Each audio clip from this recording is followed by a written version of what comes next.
Well, hello, I'm Janet Morena, the Executive Director of Priests for Life. Welcome to Just Ask Janet.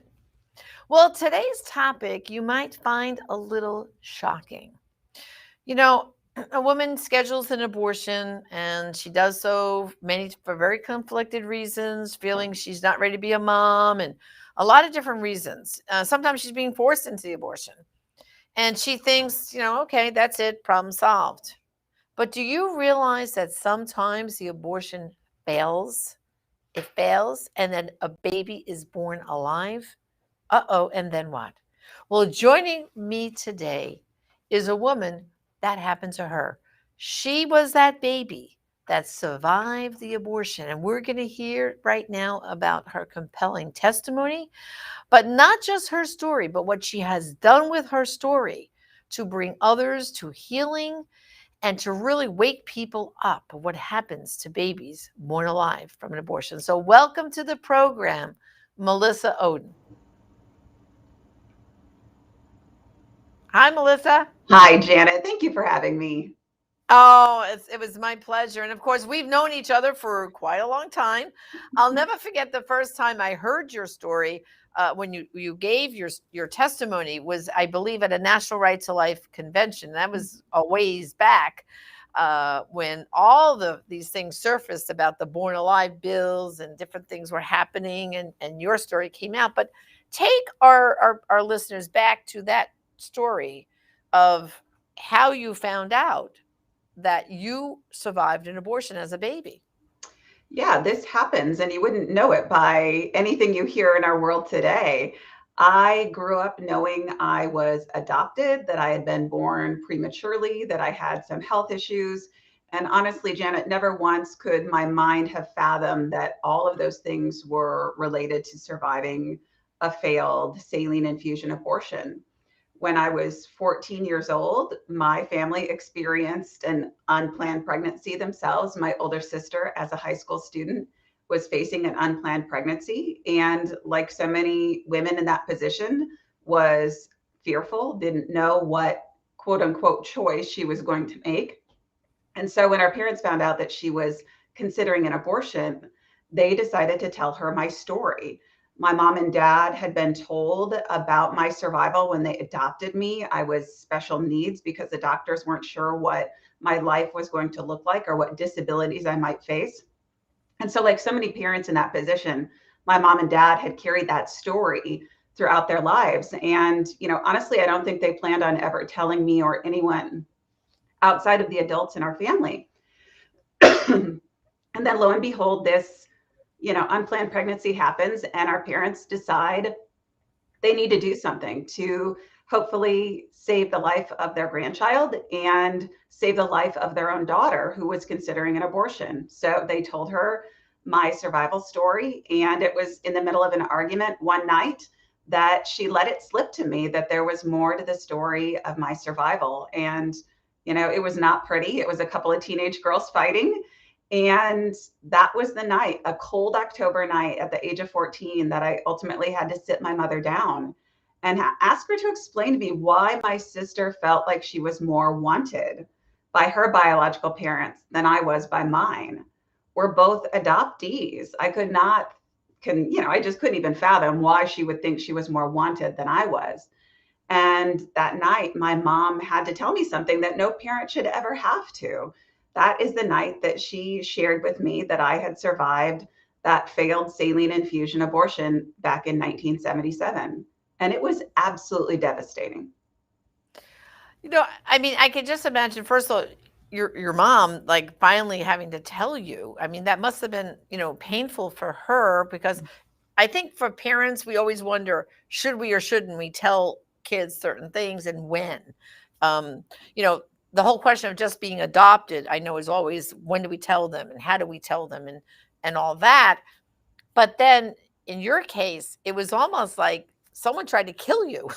You were meant to be dead, and here you survived. And then your parents really stepped into faith, your adoptive parents, Mhm. because they, like you said, they didn't know if you were going to be disabled or what would happen. Tell us a little bit about now you survived the abortion. Who got you out of the abortion clinic? I mean, how much of this story do you know? Because we hear it, as you know, with the Kermit Gosnells and these horror stories, that a lot of these babies are born alive. These abortions kill them. They kill Mhm. them. So who rescued you from the hands of the abortionists, and how did you end up with your adoptive family?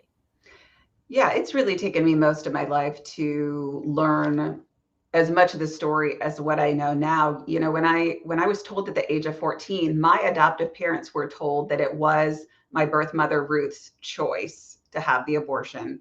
And they had been told that the abortionist laid me aside at the hospital and demanded that I be left to die. And that's horrible enough on the face of it all. And really at the age of 14, those were some of the most devastating parts of it, of not only, you know, did someone try to take my life, but they also didn't want to save my life after I first survived. And so that was really, really difficult for many years. And even after, you know, 2019, when we saw this coming out of Virginia, and Ralph Northam, Governor Ralph Northam, talking about laying them aside, having a conversation, it brings back all of that trauma that I've had to go through and process and heal from. But in my case, we now know that it wasn't the abortionist who demanded that I be left to die. So here I soak in this toxic salt solution of the saline infusion abortion for 5 days. And then when I'm accidentally delivered alive in the final step of the abortion procedure, I am laid aside. My medical records show it was probably about 5 minutes that I was laid aside, just because you can tell by my APGAR scores that I had went from being, you know, in not good shape to nearly dead. And, you know, we now know that in those 5 minutes, the person who was demanding that I be left to die was my own grandmother. And I know that my story is dramatic, but I can tell you that I am not the only person that these circumstances happen to. I think what makes my story, you know, dramatic is A, I know as much as I do, and I have documents that spell so much of it out. And B, yes, it was my grandmother who forced the abortion upon Ruth when Ruth was 19 years old, but she could do it because she was an OBGYN nurse, oversaw many nursing students. She ended up being the associate dean of a nursing college that I later was attending college at. That's a whole other story. But she had the means and the knowledge to force that abortion, monitor it at the hospital as it was happening, and then come face to face with me that day when the abortion failed and I was delivered, and then demand that I be left to die. Now, gratefully for me, there were nurses on staff who, even though they knew they should not defy her, they knew her well enough to know that they shouldn't do that. They did defy her orders. And I now know that at least one nurse rushed me off to the NICU that day and believed that if they found out that maybe the medical care could be started that would sustain my life. But no child should have to have their life depend on who is working that day. Right. Yeah. I mean, thank God for that nurse. Now, did you ever get to meet that nurse? Not that one nurse in particular.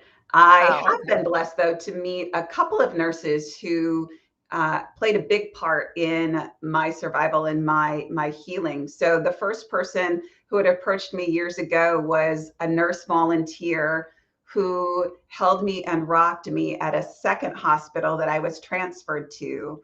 And she knew my story just because I was still nameless a couple of months later. And the nurse was saying, why is this baby almost, you know, 2, 3 months old and this baby doesn't have a name? And so that's how she found out my story. So she first found me all those years later, and she's a good friend of mine now. And then when my book, You Carried Me, which I do have here, my book, You Carried Me, came out a number of years ago, a nurse reached out to me by email and had said, you know, I've seen you on TV. I've been following you for years. And I always wondered if you were the baby that I knew from St. Luke's Hospital in Sioux City, Iowa. And she said, after reading your book, I know that it's you. oh, So wow. isn't that amazing? That's incredible. So now, so now you got transferred to another hospital. How did your adoptive parents then come to get the opportunity to adopt you. And when did you get your name, Melissa? How long did that take? My first name was Katie Rose. I know that. So the nurses in the NICU named me Katie Rose and, knitted me clothing and booties that I still have today. My kids have played with that with their dolls over the years, which, is isn't that just such a beautiful, testament to impacting somebody's life? But I was ultimately named Melissa by my adoptive parents after a friend of the family who had overcome a really significant car accident that left her disabled. They just really admired her. And so that's how I got my name. And I'm grateful for that because I think I have that spirit. But my mom and dad had adopted my older sister. So my sister's 4 years older than I am. They had fostered children before that. But then they adopted my sister. And, I think what's so fascinating about my parents adopting me is they were told at the beginning of August of 1977, when their home study had been updated, it said, listen, we don't know when you're ever going to be able to have another child placed in your home because there's just so many people above you on the list waiting for a child. And then the end of August of 1977, somehow my parents are the ones who got that phone call. And I don't know how many people said no to me before that. I'm totally okay with that at this point because my parents were the people who were supposed to say yes. And so, my parents traveled a distance to meet me for the first time. And, those are some of my favorite stories. My mom will tell you the moment that they laid eyes on me, I was full of tubes and wires still. My head was shaved. I always joke and say I wasn't the prettiest baby at the time, but I was to them. And my mom always says, the minute they laid eyes on me, they fell radically in love with me. So now, were you ever able to make contact with your birth mother and your grandmother who wanted you dead? I mean, has any of that happened or no? Yeah, it's a long and winding road, I think, in many people's lives to find bits and pieces of stories. So, I found out my story at 14, started looking for answers, and people when I was 19 didn't find them for over 10 years. So, when I was about 30, which is about the same time I came forward in the pro-life movement, God's timing is always perfect. But I found my biological parents through my medical records in 2007 and did reach out to my birth father and unfortunately never heard back from him. He did end up passing away before we ever could communicate. And at that time, I couldn't find Ruth through my searching. She had married someone else after the abortion had occurred. And so I knew her maiden name and not her married name. But I found her parents back in 2007. I didn't know back then that my grandmother played that huge role in the abortion taking place. And I sent them a letter asking for them to just pass along my messages to Ruth. And looking back on it now, sometimes I can't believe I did that, but I'm grateful that I did because I hope that it brought them some peace to know that I'm healthy, I'm alive, I'm well, I'm not bitter, I'm not angry. They did correspond with me just a little bit, but it was really just kind of opening the door a crack to say, we received your letter. Obviously, your live birth was not the intention. And they shared a couple things about Ruth that I think are so common in people who are affected by abortion. You know this, Janet. They Right, shared that she had never told anybody about her abortion right, and that they no longer communicated. Abortion impacts people's relationships. right. Yeah, it really does. And sometimes I think what happens is they have that abortion, they're traumatized by it, and then they just stuff it way down. And I can tell you by the testimonies of women from Silent No More, so many of them said, when I walked out of the clinic that day, I knew I'll never talk about this ever again. And it gnaws at them and gnaws at them, and eventually they seek healing. But now you're married, you have children. How did how did they come about? Like, did you tell them your whole story? I mean, because you're so public now and you have a book written, which we'll get to in a minute. But how old are your children and have you shared with them? Yeah, my oldest is now 13. My youngest is Wow. 7. I know, 13. She was I just this, remember when she was a wee little one. yeah, she used to fall asleep at my feet at podiums. She was the kid she would hate that I say this, but she had these beautiful chubby cheeks. Oh, I remember them. yes, she had these beautiful cheeks, and she would be the child at all the pro-life events grabbing all the fetal models. You know, Right. she would take her fetal models to the pregnancy center locally and give them powder baths together. You know, that's what it's like to grow up in the pro-life movement, and I love that because that's so important to me that we raise our children with firm beliefs about life and allow them opportunities to put it into action. Because Right. now I have this 13-year-old who plans on running for Congress someday, and I think she's going to do it. Yay! And right, and that's legacy. That's so powerful to me. But my kids know my story. So my 13-year-old in particular, this was so much how she was raised, and she's an old soul. She was born very wise, and so she knew things. I can remember, Janet, one of the first times I took her to a March for Life, and she saw an image on a van of an aborted baby. And she was little. I mean, I would say she was probably 3 years old at best. And she said, Mommy, who broke that baby? Wow. And Yeah, that still today resonates with me. And it's sure. hard to have those conversations with our kids. But, I always tell parents we give them as much as they need to know at that point in their development. You And know, Melissa, so, that was so important what you just said because little kids get it. mhm, Like you just said, your daughter said, "Who broke the baby?" They see that. They see like, "Well, live baby, that's a good thing. Dead baby, that's a bad thing. Who broke mhm, that baby?" Or what mommy didn't want to be a mommy that let that mhm, happen? Now, those are the kind of natural things that children ask, and I know it too from being out on the front lines in the pro-life movement.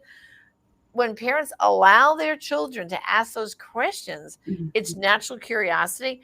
And they always come up being 100% pro life, the kids do, because it's human nature. Of course, we mhm. don't kill babies, right? You know? Yeah, So now, kids are huh? saddened by this. Yes, they are. They absolutely are. Now, of course, you've taken your testimony and you've developed a whole ministry because I don't want people to think, oh, well, Melissa, she's just one story, but oh no, because you were so brave to speak out, it's kind of like Silent No More. Mhm. Abortion survivors, you're Silent No More now. Tell us a little bit about your ministry, Abortion Survivors.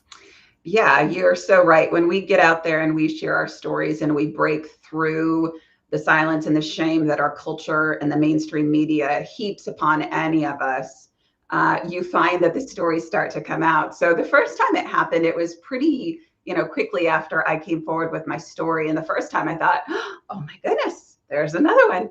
But then it happens more and more and all the time. And so years ago, I would do as much as I could behind the scenes to support survivors and, find opportunities to help them safely share their story.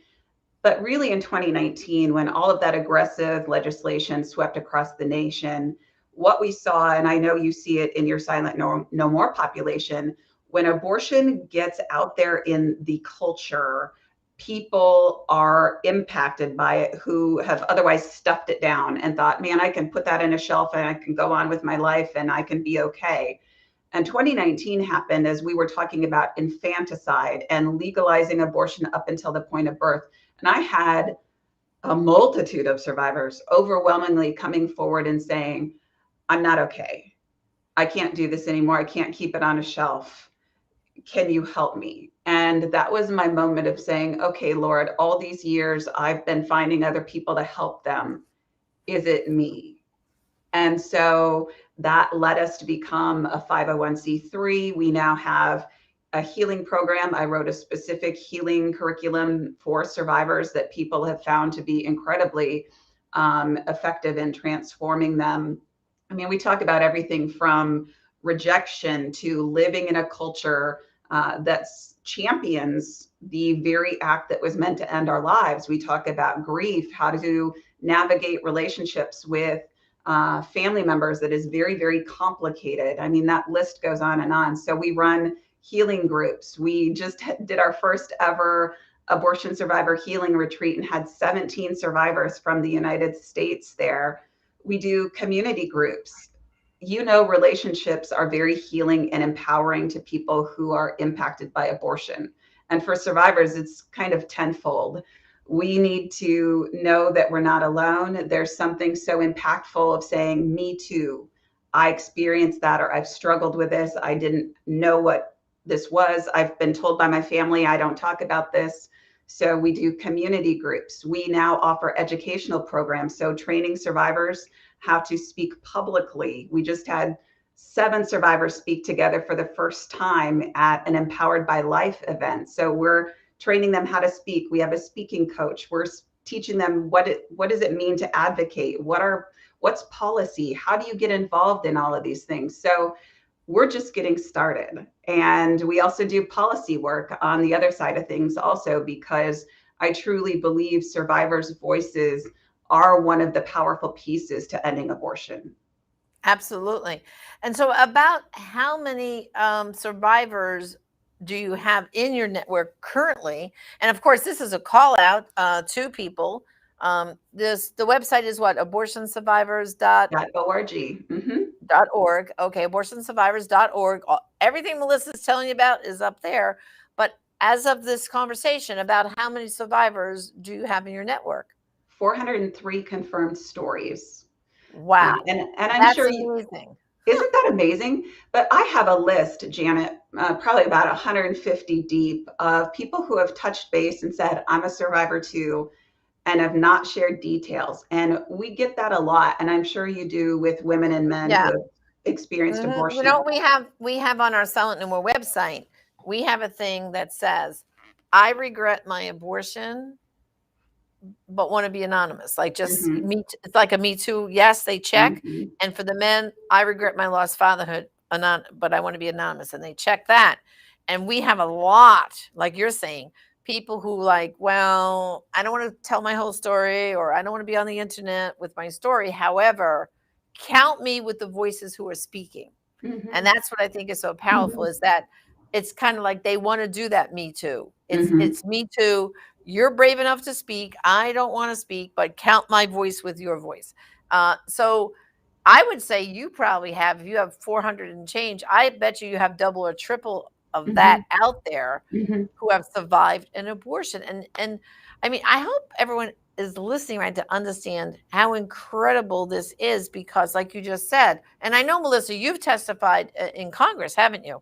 Multiple times. Yeah. I Yeah. don't keep track anymore. I just say Yeah. yes.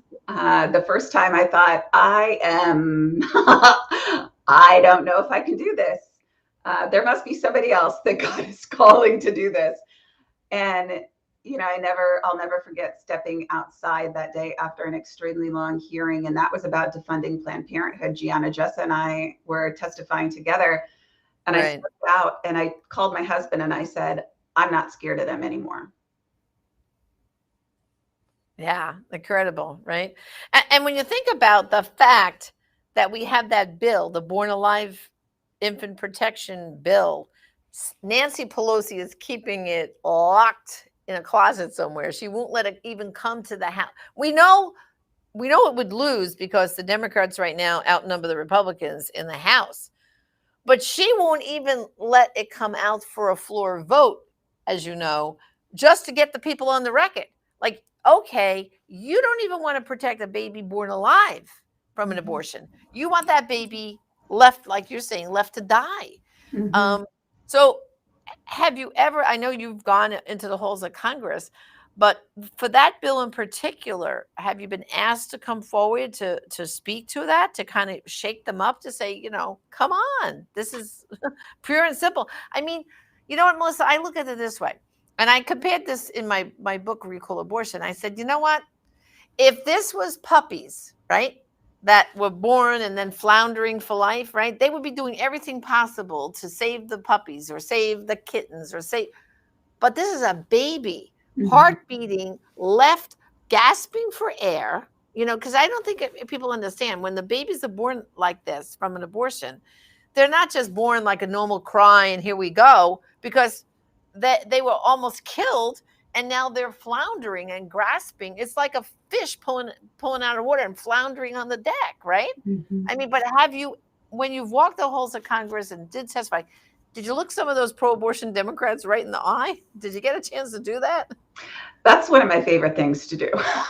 uh, you sit in front of them for a few hours and, I continuously essentially stare them down because I want them to see that I am looking directly at them. Good This for is you. not an ambiguous issue. This is not, a choice, a right, healthcare, whatever they want to call it on that given day, a woman's right. I mean, and that's the question that I've begged so many times, Janet, is, if this is a supposed right, how is that very right that I can now execute as an adult female? How is that Mhm. simultaneously, how is that my right when it was supposed to end my life? Yeah, exactly, It's a exactly. little Well, absurd. Melissa, you're amazing. I love that, we haven't connected in a long time, but I'm so glad we connected today. I just want to remind, hold up your book, okay? You Carried Me, available on Amazon. It's an amazing book. I tell you, brothers and sisters, get that book. You Carried Me, Amazon. And then, of course, go to Melissa's website, abortionsurvivors.com. And I'm sure you feel like I do, like with Silent No More. Repeat the stories to Yes. change hearts and minds. These people are sharing their testimonies because they want to change hearts and minds and wake up our culture that somehow thinks abortion's okay. So God bless you, Melissa. I'll look forward to us maybe getting together at one of these pro-life leaders meetings real soon. Okay. Thank you, Janet.